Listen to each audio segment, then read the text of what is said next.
ভারত সরকারের পক্ষে তাদের সরকারি প্রতিনিধি যখন সংবাদ সম্মেলন করে তিনি যে ভাষায় তিনি বিবৃতি তিনি দিচ্ছেন, এটাকে আমি মনে করি এক ধরনের এটা রাষ্ট্রীয় উস্কানি দেবার এটা শামিল।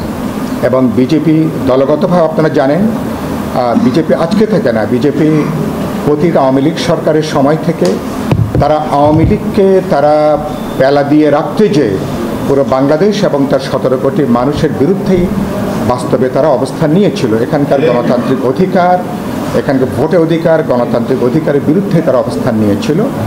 আর এই অভ্যুত্থানের পরে আওয়ামী লীগ এবং শেখ হাসিনার পরাজয়কে বিজেপি সরকার তারা তাদের পরাজয় হিসেবে তারা কিন্তু বিবেচনা তারা করে আসছে।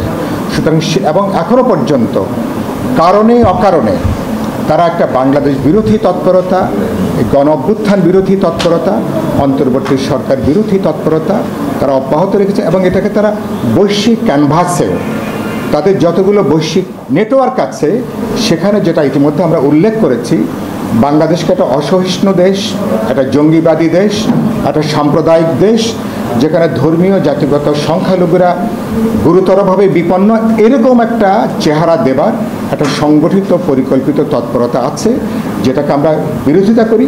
নিষিদ্ধ করাটা কোনো সংকটের কোনো সমাধান নয়। সেটা এর আগে যখন বিভিন্ন সময় নিষিদ্ধ করা যেসব তৎপরতা হয়েছে, এগুলো বুমেরাং হয়, এগুলো উল্টো মানুষের মধ্যে সহানুভূতি তৈরি হয়। তারা যদি নির্দিষ্ট কোনো যদি অন্যায় করে থাকেন, সেটাও অনেক সময় ঢাকা পড়ে যায় এই নিষিদ্ধ করবার বাতাবরণের ভেতর দিয়ে।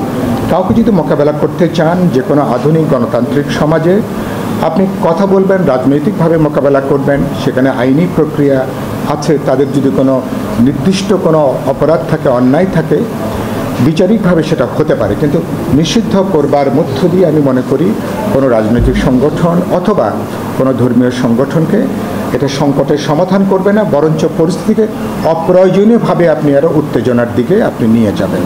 আর দ্বিতীয়ত যেটা বললেন, সরকারকে, এটা হলো সরকারের বুদ্ধিমত্তা, দূরদৃষ্টি এবং প্রজ্ঞার পরিচয়। ঢাকা শহর সহ দেশের বিভিন্ন অঞ্চল যখন উত্তপ্ত, তখন আপনি ঘর পড়ার মধ্যে আলো পোড়া দেবার আয়োজন করবেন কিনা? তখন একটা ঘটনার মধ্যে, যেই ঘটনা মানুষের মধ্যে সংবেদনশীলতা জাগিয়ে তুলবে, পরিস্থিতিকে উত্তপ্ত করবে, তো নিশ্চয়ই আপনি সেই ঘটনাকে আপনি চেষ্টা করবেন সেটাকে এড়িয়ে চলবার জন্য। সুতরাং অপরাধ করলে তার তো আইনই তার বিচার আছে, দেশে প্রচলিত আইন আছে, সেখানে যাবে। সুতরাং কিছু কিছু বিষয় আছে যেটাকে এড়িয়ে যাবার সুযোগ ছিল। আরেকটা আমি যেটা বলেছি ইতিমধ্যে শুরুতে, সমস্যাটা কেবল প্রশাসনিকভাবে আপনি সব সংকটের সমাধান করতে পারবেন না। প্রশাসনটা রাজনৈতিক সমস্যা, সরকারকে অনেকগুলো বিষয়ে রাজনৈতিকভাবে এটাকে মোকাবেলা করতে হবে।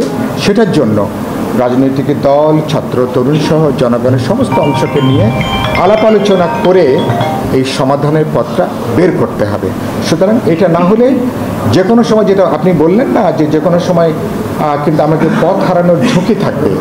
যে কোনো আমাদের পথ হারানোর ঝুঁকির মধ্য দিয়ে পুরনো ফ্যাসিবাদী শক্তি যে কোনো চেহারায় আবার তারা কিন্তু আবির্ভূত হতে পারে।